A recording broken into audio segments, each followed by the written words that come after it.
Hello, everyone. I'm Ben Johnson, and this is the Perpetual Chess Podcast. On Perpetual Chess, I have weekly conversations with the chess world's best players, promoters, and educators about their lives, careers, current projects, and best practices. For more information, go to perpetualchesspod.com.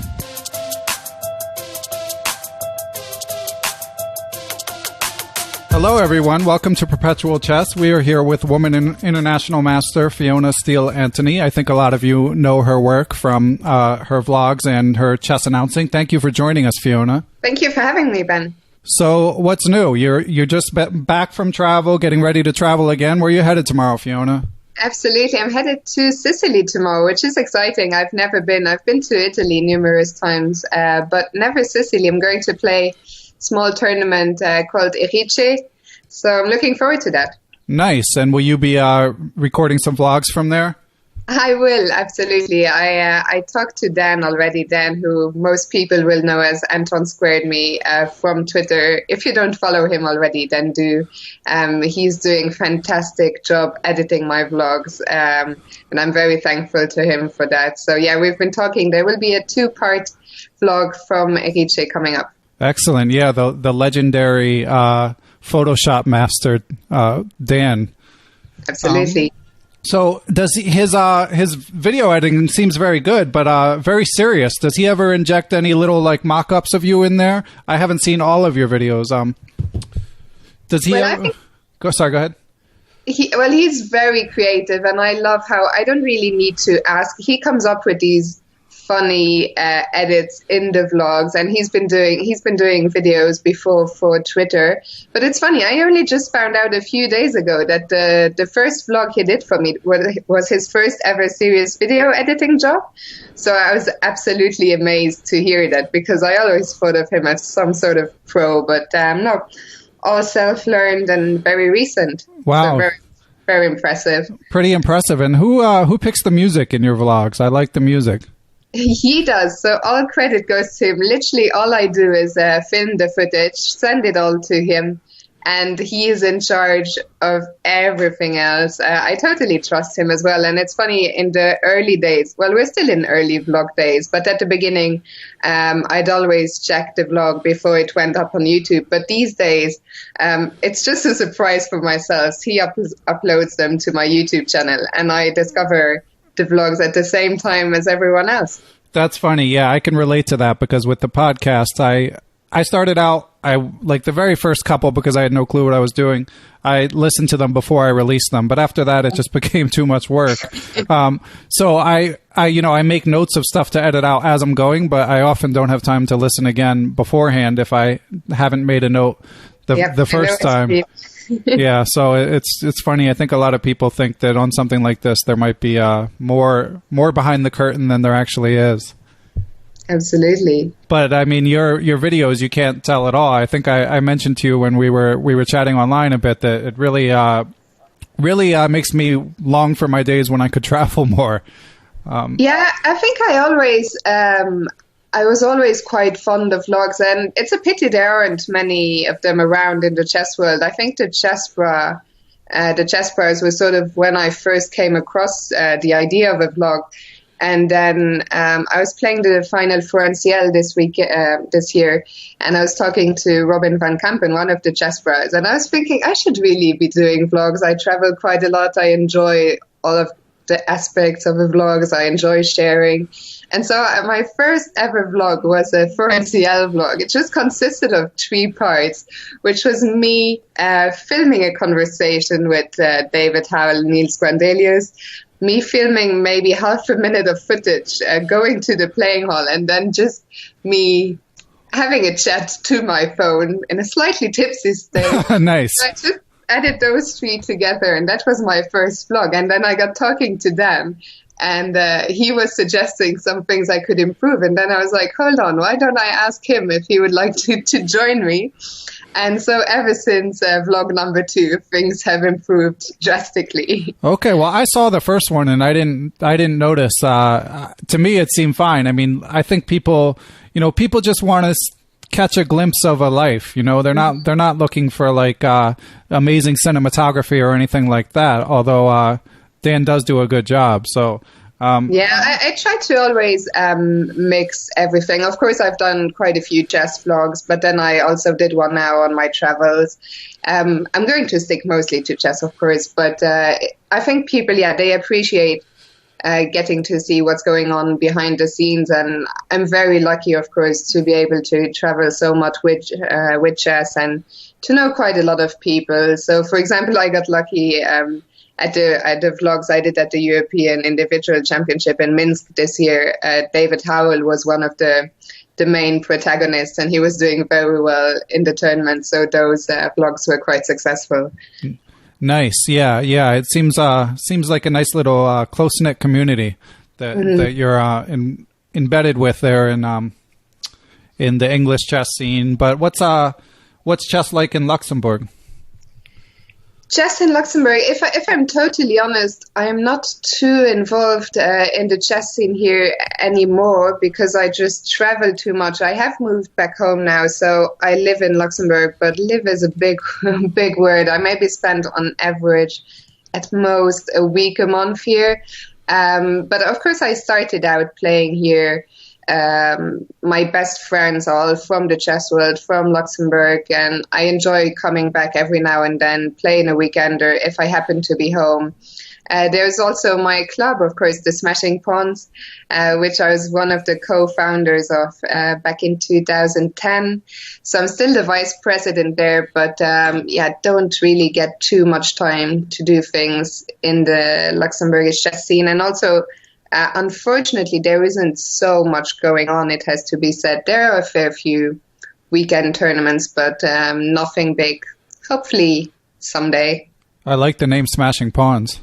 Yeah, I think it was a big effort. I think we had a brainstorming session down at the pub, and then eventually came up with the name, and we all liked it, and there you go.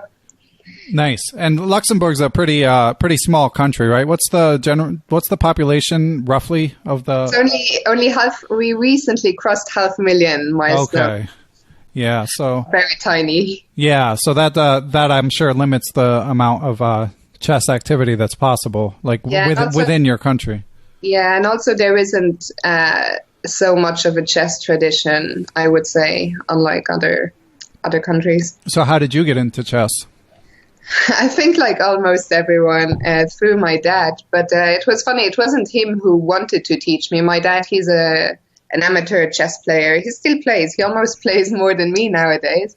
He has a rating of about 1,650, but he's always been very fond of chess. He took it up quite late, maybe when he was around 40, and he used to play at home quite a bit. Either friends would come over or he would just sit and study from a book. And I got interested. I would watch him play, and then eventually I went up to him and asked him if he could teach me. And then a few months after he first taught me how to play, we went to a tournament, not for me to play, but I just went to see a friend of mine compete at the tournament, and I hated it. Huh.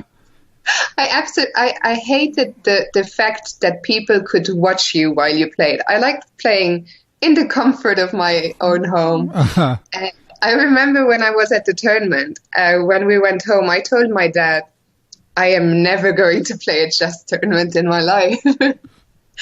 And then I think a few months later, my friend managed to persuade me. So I played my first tournament, and then the rest is history, as they say. Nice. And how old were you?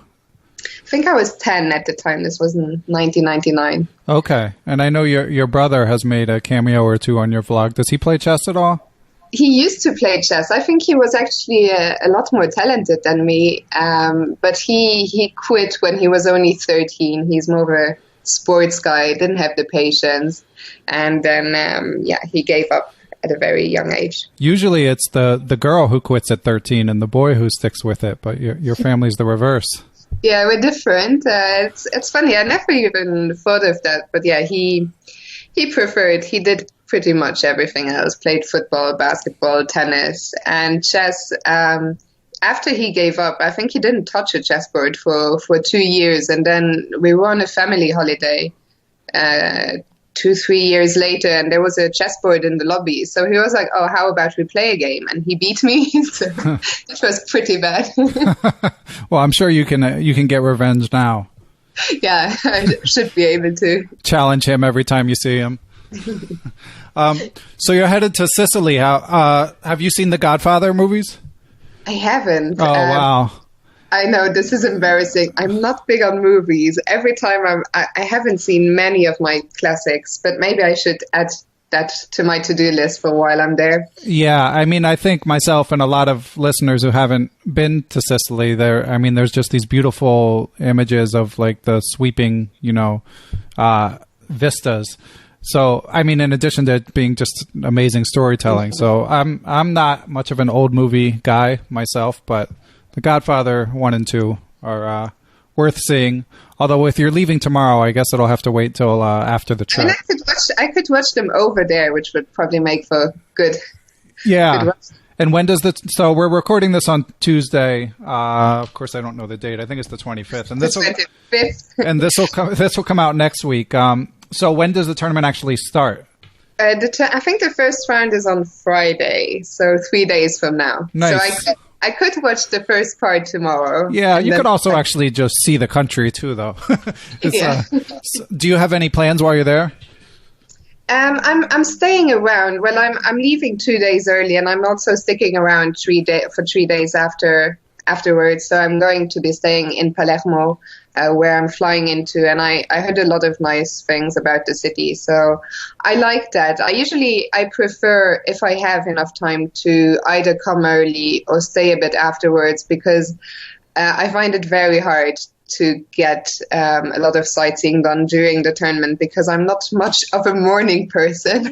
Right. So if you spend your morning sleeping, it's very hard to get much done besides the chess. Yeah, and it can be distracting. I mean, you could force yourself to go somewhere, but like, are you really going to appreciate it if you're just like fixating on the last night's round or about what what opening they're going to play and stuff like that? I think that's the way to go if you can pull it off. Yeah, exactly. I think this particular tournament, I think there may be a couple of organized excursions, and I have a friend who played there in the past who told me to do them. So if they don't start too early in the morning, I might do that. Okay. So is this an open tournament? It is an open tournament. I'm not even sure how many people. I don't think it's a big open, maybe 40, 50 players. Oh, wow. It's not particularly strong either, but I've been looking at that tournament for a while, and then the organizer kindly invited me. So I thought this is a nice tournament to mix chess and also a bit of sun and sightseeing. Yeah, sounds good to me. So Fiona, we've had obviously a wide range of guests. Some, like yourself, do some chess announcing, and some do a lot of playing, some do teaching, etc.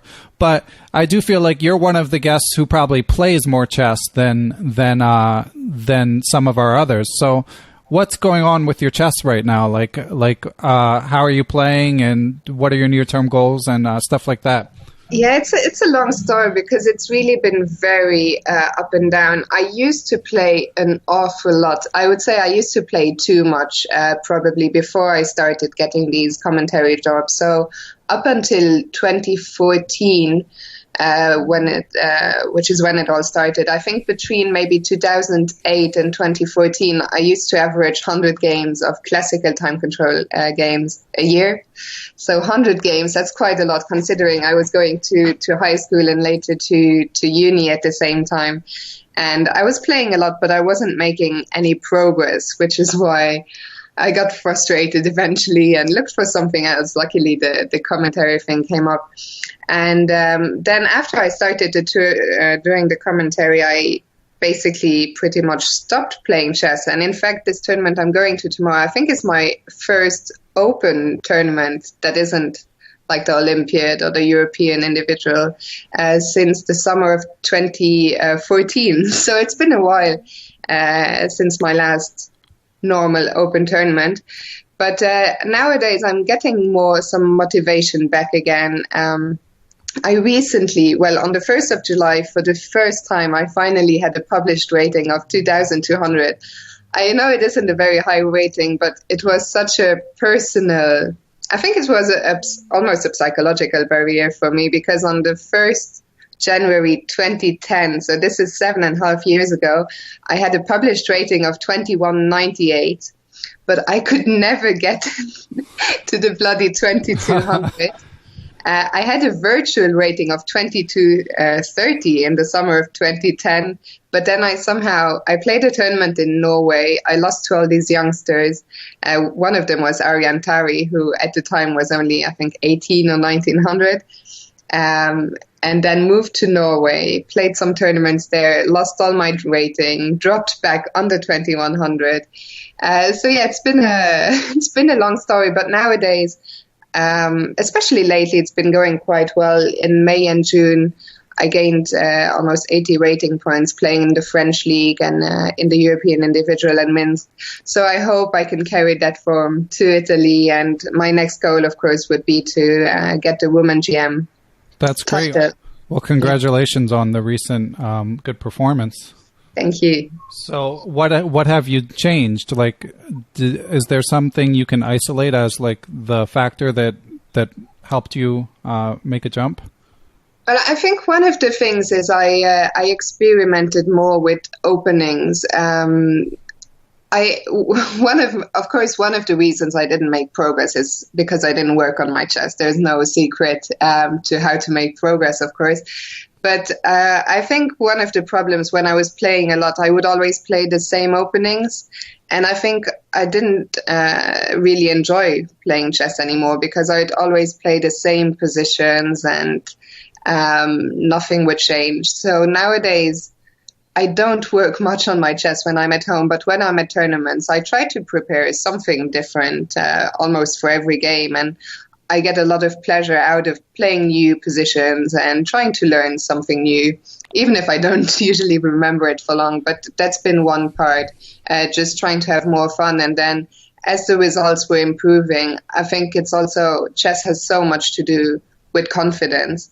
And I think my confidence had dropped at an all-time low over the last few years. And when I was playing in France and in Minsk, I was just feeling like I could beat the stronger players again. I beat a couple of IMs, and yeah, just that newfound confidence, I think, made the biggest difference. Nice. And you've mentioned you're friends with a lot of strong players and, spend a lot of time with them. So do you pick their brains much? Well, I used to play a lot of tournaments with my ex-boyfriend, and we're still close friends. So we were in Minsk together. He's also my teammate in the French league and in the English league.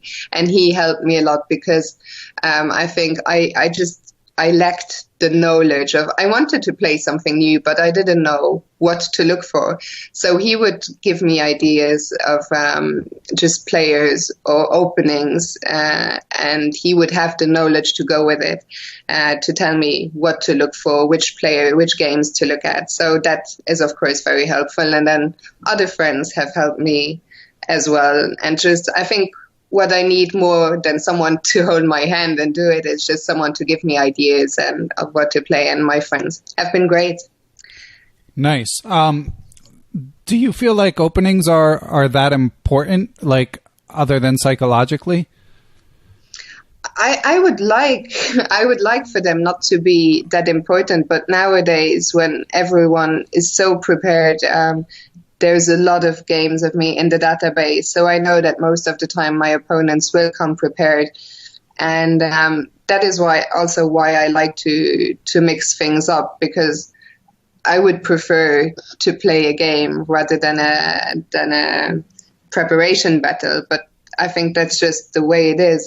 If you get caught out in the opening, it isn't much fun defending a worse position for the rest of the game. Okay. Yeah, I definitely get that, but I'm not as active as you. I try to play a little bit, and our ratings are similar. And what I found in my games is the openings themselves aren't like, I'm still bad enough at chess where the openings are overrated, I think, like relative to how they're perceived because of how important they are at people who play better than me's level. But what I have noticed is if I don't know the opening, it leads to me getting in time trouble. And that's where it really hurts me because I waste time trying to figure out things that if I just knew them, I could use that time for more important moments in the game. Yeah, there's that. I couldn't agree more. So there's a lot of things. But yeah, I agree that overall, I think on our level, openings is probably not the most important part of the game. But still, it can't hurt to have some sort of idea of what's going on in the early stages. Yeah, for sure. So what do you need to get the WGM title? Well, I need to get to 2300 and then the 3 norms. I don't have any at the moment. I think the last time I came close, I came within half a point of scoring a norm was back in 2008. So it's about time I embarked on that new adventure. Yeah. So, and for the norms, I know you need like a 2300 performance. Is that right? I think probably 2350. I'm not 100% sure, but I think it might be 2350. Okay. Yeah, so basically just put in the work and get better at chess and don't fixate on that. I think now that the 2200 thing was such a dent in my play for a long time because every time I came close, it wasn't even that I was consciously thinking of it, but every time I came close, I had a disaster tournament. So I think now I got that out of the way. Hopefully I can play with a liberated mind, and I'm not fixating on the Women GM title. I think if I do put in the work and I really want to, I think the results should hopefully follow. Okay. And what's your philosophy generally about woman titles? Are you in favor of them? To be honest, most of the time I just try to keep out of all of these discussions because I've never really given it that much thought. Also, the entire debate about sexism in chess, I've never really felt marginalized or being made fun of. I've always felt very at ease in the chess world and made welcome. So I wouldn't mind either way. I think women players overall, the titles help them in many ways. But if they wanted to experiment, maybe it would be beneficial for women chess. So I have an open mind when it comes to that. I think the titles are fine, but if they wanted to get rid of them, that would also be okay with me. Okay, seems reasonable. Yeah, I don't have a strong opinion about the titles in particular either. It seems like the women's events are a good thing to have, but the titles I think could go either way. So what's after Sicily? After Sicily, I have a busy month of August, just going away for a few weekends. I'm going to my old home, to my old, not hometown. I used to live in Hamburg, so I'm going to Hamburg for a weekend. I still have some stuff there, so I need to pick that up. I'm going to Oslo to see some chess friends the next weekend, and then the final weekend of August, I'm going to Agen, where the French championship is taking place. So I will be a spectator there, maybe do a bit of commentary and of course film another vlog. Excellent. Then yeah, I'm looking forward to that. I've never been to a French championship, so that should be good. My mother is actually French, so I have a lot of friends there. That should be a fun weekend. Then I'm going to Corsica to detox and to get ready for the Isle of Man tournament, which I think is my biggest job of the year. I will be commentating there at the end of September with Simon Williams. And it's a big, big challenge because it is going to be the strongest open tournament of the year, maybe of all times. The players list is incredible. Everyone is playing from the American powerhouse, Nakamura, Caruana. So Kramnik is playing, Anand is playing, MVL. I mean, pretty much everyone is playing. So commentating on that is going to be a massive challenge, but I'm very much looking forward to it. Nice. Well, I know people enjoy your commentary, so hopefully you're not like too hard on yourself on any missteps or anything like that.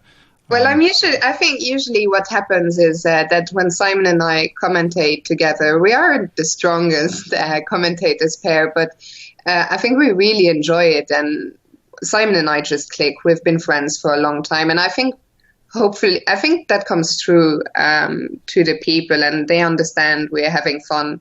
And hopefully that makes the show more fun for them as well. And then, of course, people who have seen our shows know that it's not just chess all the time. Of course, we try to explain what's going on in the games as well, but there are a fair few anecdotes and story and getting back to people in the chat, answer their questions. So it's all a very interactive experience, and I think we really enjoy what we do, and hopefully people enjoy it as well. Yeah, I think they do. And you know, the games are so long, first of all. Mm-hmm. So that alone means, like, in order for someone to sit there and watch it, I think that they're going to want to hear more than just like the analysis. And the other thing is, of course, the engines are there in front of people if they need them.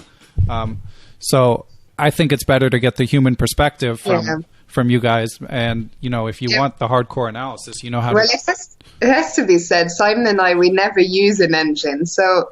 I mean, that is better, because if we had it, I think what tends to happen, I have commentated with engines before, but I tend to just switch off my brain and just look at the engine. And I find it very hard, especially at my amateur level, to figure out what's going on in a position if I just see the engine line, because I don't really think of the hows and whys.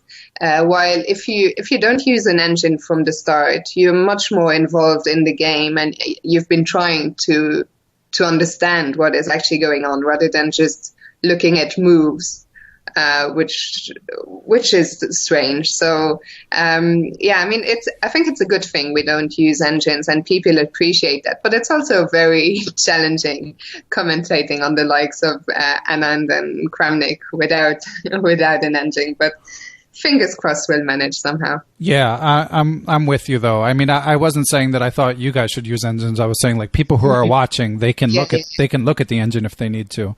And I generally agree. I think it makes for better commentating.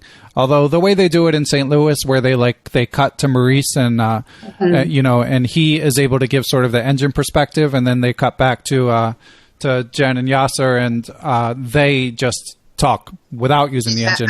I think that's probably ideal, but unfortunately, not everyone has the financial means of the St. Louis Chess Club. Yeah. But I think if you can afford to do that, that's of course brilliant.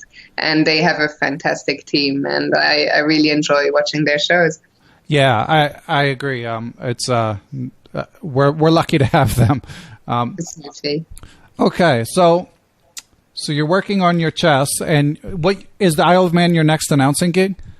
That is correct. Yes. Okay, and getting back to the vlogs for a second. So you're friends with a lot of players who are working hard to improve at chess, like Niels Grandelis and David Howell, who you mentioned. So if they're there, you know, grinding away at the tournament, do you ever get like objections to you taking videos? Not really. I think because I'm a player myself, I know what I can do and what I can't. I would never, I think, also filming is a lot less problematic than taking photos, because filming, at the moment, I just film using my phone, so there's no sound. It's not disturbing. Also, I've never really, because I just started out with the vlog a few months ago, I've never filmed at a late stage of an actual game. But I think if I did, I think what happens most of the time, also from my experience as a player, is they wouldn't even notice me, I think. Especially in the later stages of the game, there would be so many people around anyway, and the players tend to be so focused on their game that I think they barely notice what's going on around them, and I wouldn't intrude or get too close to them anyway. Nice. And I know that I've noticed in your videos that a lot of it seems to be sort of unwinding after rounds, eating dinner, drinking wine, relaxing. And I think that's appealing to a lot of the viewers. So I'm just curious, like, how much, like, you know, when you're at these tournaments, how much fun is had at night in between rounds with the competitors, with your friends who are also playing in the tournament? Well, in my experience, a lot of fun. Nice. A lot of fun, but when I say fun, it doesn't have to be crazy. But for example, in Minsk, which we were all taking quite seriously, it would just be the case of David would come to our room every night, and we wouldn't drink much. I don't think we ever went out except to watch the Champions League final. But we just have dinner and then look at some chess together in the room, or look at some movies, or just, you know, have a chat, hang out. So it doesn't always have to. Of course, there are also the occasional nights out on other tournaments, but it's just a very sociable experience, and I like seeing my friends, and I think we always enjoy spending time together, especially with people like David, like Niels, who I wouldn't say are just chess friends, but they are close friends. So it's great to get to catch up when we meet. Nice. And do you guys like coordinate which tournaments you're going to and stuff like that? Not usually, but especially with David, it was funny. I think it was in 2015. I think we saw each other for pretty much non-stop from September until the end of December for 3 or 4 months, because he played all these tournaments I was working at. There was the European Team Championship, the London Chess Classic, the Qatar Masters. So with these guys like David and Niels, they play a lot. And the tournaments I tend to work at are usually the big tournaments, because they are the ones who can afford to hire a press officer, a commentator. So although we don't coordinate, it tends to just work out that we see each other quite a lot. Nice. And do you do any chess teaching, Fiona? Not at all. Chess teaching is one of the aspects of chess I haven't touched upon at all. I've never really tried, but it's never really appealed to me. So maybe if the opportunity, I've been talking to a friend very recently, actually, of doing a one-day camp with some children in England. So I'd have to see how I enjoy the experience, but teaching is not in my immediate plans. Okay, I'm surprised. I feel like most players, as well known as you, like just kind of by accident end up doing some teaching. Yeah, one of the things that isn't really teaching, but one of the things I do want to do in the near future is my YouTube channel, which I only just started, I think, less than a year ago. Recently, I gave that some thought. How can I improve it? And I came to the realization that my YouTube channel at the moment is all fun. There's a lot of entertainment content. There's the vlogs, there's the streams I do. And I realize it's lacking the educational part. So I think one of the things I want to add in the very near future is to analyze maybe some of my games, or go through other players' games, but yeah, add some educational content. Yeah, I think that's a good idea. And your own games in particular, you know, it gives people a connection, because we all have the experience of not just like playing the moves, but living through the emotions of a game. And that's something that no matter what level a player is at, they can relate to. Like, they can relate to like hearing what the voice inside your head was saying, in addition to just hearing what your calculation was, because that, exactly, as you mentioned earlier, the psychological aspect of chess is just so strong. Yeah, well, I've been doing it a bit so the chess vlogs I done for tournaments I played, I gave a brief 1 to 2 minutes recap of my game of the day, but then that's not enough, and I always have to film them a few times, because I tend to, when I film the first time, for the video to be too long. So I need to restrict myself, but that's why I was thinking I'd really enjoy doing that, and I think it would be beneficial for me as well to if I explain to someone else what I was thinking during the game and what went well, what didn't go so well, I think that would also help me improve as I did it. Yeah, for sure. So you mentioned the Champions League, and I know I also saw you mention online that you're a football fan. So what are your teams? Well, I only have one team. You should only ever really have one team. So I support Liverpool FC. I've been to Anfield once. I'd love to go back. I don't know how it came about that I started supporting them, but for the people out there, I did start supporting them before they won the Champions League in 2005. And then for national teams, I've always been a France supporter, seeing as I'm half French. And Luxembourg football team, they're improving nowadays, but they're never part of the big competitions. So when I was young, I chose France as my team, and that's the way it still is. Okay. And how, are you watching every Liverpool game, or you just try to catch it when you can? I'm sure you have some tournament conflicts and stuff like that. Yeah, it's difficult, of course, because they play at weekends, and weekends are usually the busiest times for chess players. But I try to watch as much as I can. When I was young, I followed a lot more football. When I was a child, I would follow the Bundesliga, I would follow the French league, I would follow the Italian league. Nowadays, I just focus my attention on the Premier League. I watch as many games as I can. I watch Match of the Day. I also watch the Champions League games. So I still watch quite a fair bit.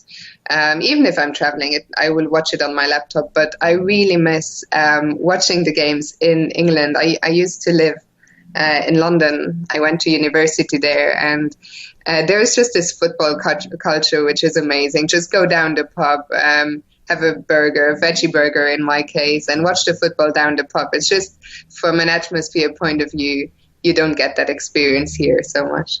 Yeah, that sounds like fun. Okay, so Fiona, you mentioned that you lived in London, and I'm trying to keep track here in my head as we go. So you've lived in London, Oslo, Hamburg. You're in Luxembourg. Am I missing any place? I lived in Strasbourg for a short while as well. So after I finished high school here in Luxembourg, I first went to study in Strasbourg for a year. Then I decided what I was doing wasn't exactly for me. So I decided to take a year off, moved to Norway. Actually, I didn't live in Oslo. I lived in Stavanger with a couple of chess friends. Then after that year in Stavanger, I realized I wanted to go back to uni. I found this events management course in London, which really spoke to me. And I ended up in London.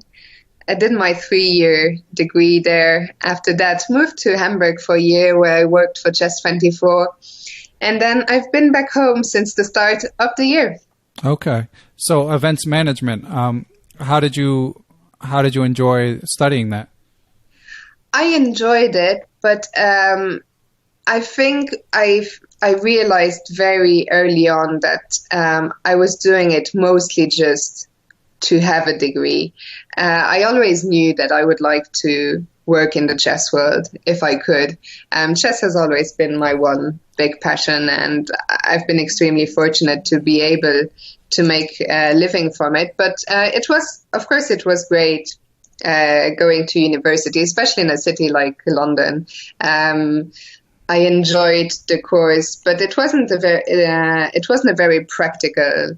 I studied events management, and in the 3 years I was there, I never put on an event.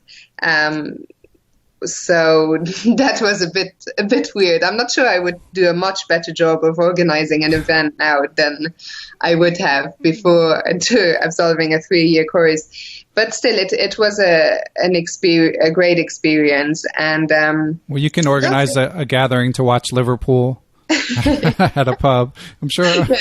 Could do that. Sure, you organize some low-key events. I should be. I think the only thing I've ever organized, the only event, was the 18th birthday party of my brother. But that was a big success. So. Okay. Well, there you go. So I often ask my guests, Fiona, if they've worked outside of chess. Have you had jobs outside of chess? I've had a couple, no big jobs, but before going to university, I worked here in my hometown at the cultural service. So I was, it wasn't a big job, but I was surveying some exhibitions, letting people in, explaining things to them if need be. And then when I was in Norway, I actually did some babysitting to earn some money. So that was a very interesting experience. The kids were young, but they were lovely. They spoke some English. So yeah, that was my two experiences outside the chess world. Okay, but looking to stay firmly in the chess world for the foreseeable future. Nice. So our guests always want to hear, Fiona, about chess improvement. So what has been your path to your current level? Like, were you like a book person or learn by doing or a little bit of both? Is there anything like formative in your development that you remember like really clicking? Well, I think for me, the answer is very simple. I was extremely lucky shortly after I started playing. It wasn't long until I made it to the national Luxembourgish team just because there were so few girls playing. And there I was very lucky to work with Grandmaster Vlastimil Jansa, a Czech Grandmaster who's also the coach of David Navarra. And he has basically taught me everything I know. I never really had to work with books because he was basically a walking encyclopedia. So I worked with him from the moment I was 11 until 2010, which is when I think he stopped working for the Luxembourgish team. And yeah, that was always hugely instructive, and I remember just being so impressed as a child when I worked with him because he had this incredible knowledge and he was one of the best players at his time. So whenever I asked him a question about an opening, he wouldn't need to use a computer or a book because he just sort of knew everything. And that was fantastic, and I wouldn't be anywhere near where I am now, although it's not very far. But considering I've never really put in much work of myself, he was the person who got me where I am. Nice. And was this underwritten by like the Luxembourg Chess Federation or like how? Yeah, so he would come to Luxembourg. We didn't work together on a very regular basis, but he would come to Luxembourg maybe every 3 or 4 months.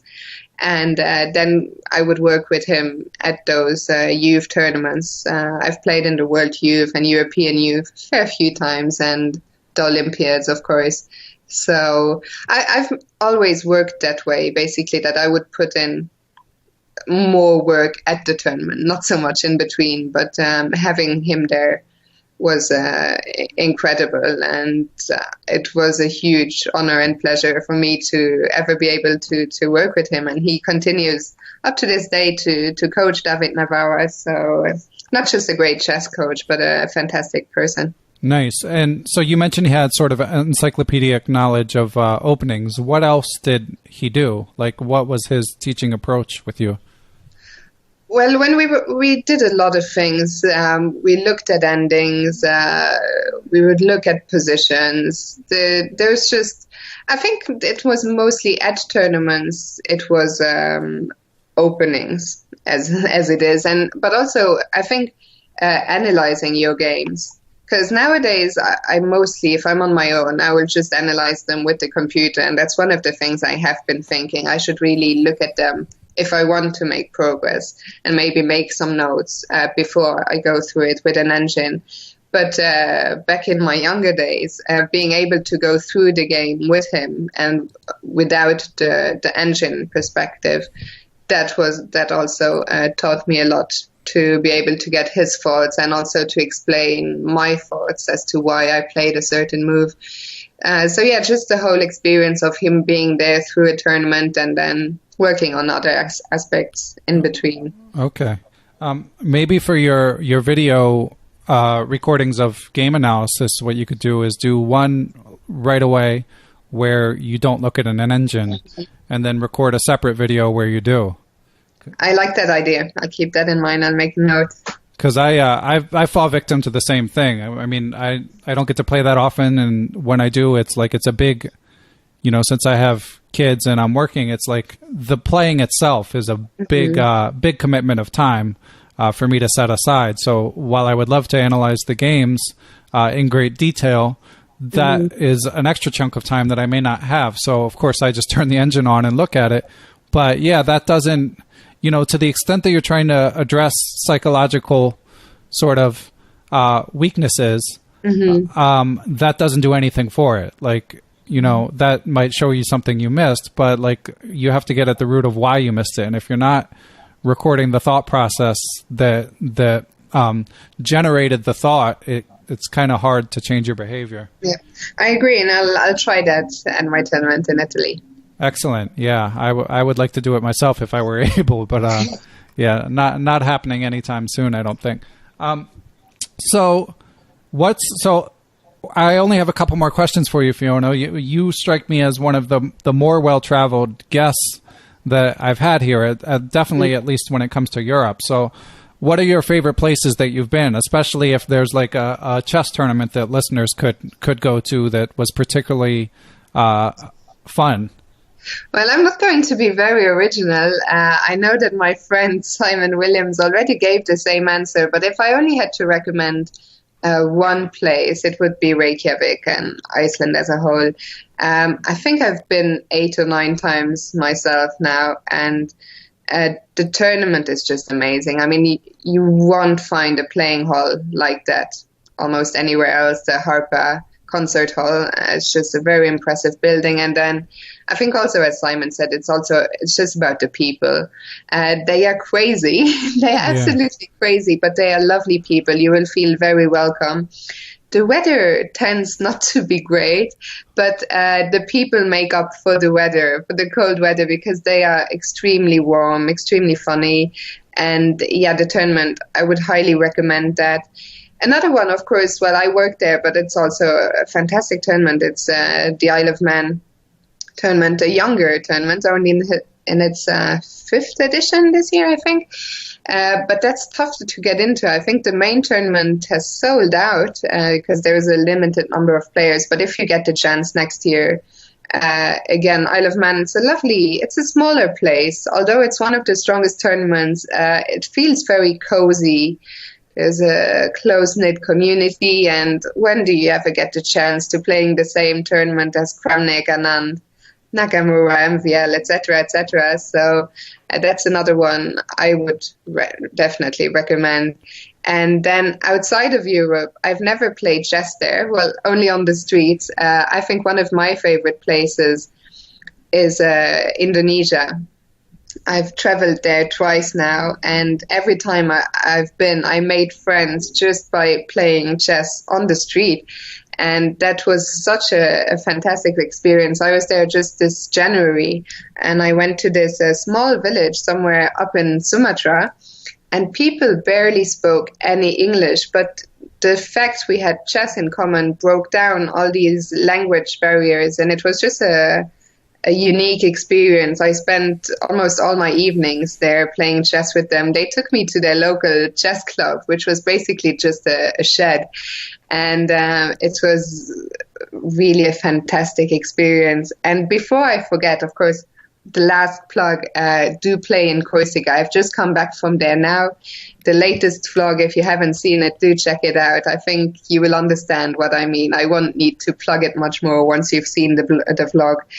This is a tournament that takes place every summer. It's called Perpetual Open. And if you're looking for a holiday tournament, it's just perfect. It's right on the beach. The tournament is fairly strong. Again, the organizers go out of their way to make you feel as welcome as they can. And there's a lot of fun side activities. If you see the vlog on the last night, there was singing, there was dancing. Some of the grandmasters you will see them in a way you haven't seen them before. Excellent. That's what the people want for sure. That sounds like fun to me. Okay. Well, Fiona, do you have anything else you would like to talk about before we wrap up? No, I don't think so. Maybe if people want to support me, or if they want to see what I'm doing, I've started streaming on Twitch a bit more regularly now, which is still a fairly new experience to me, but you can check out my Twitch channel, and then I'm trying to, as I say, grow my YouTube as well. And I think I'm really lucky to have a great community. So the Twitch shows, they're not just about me, but people in the chat.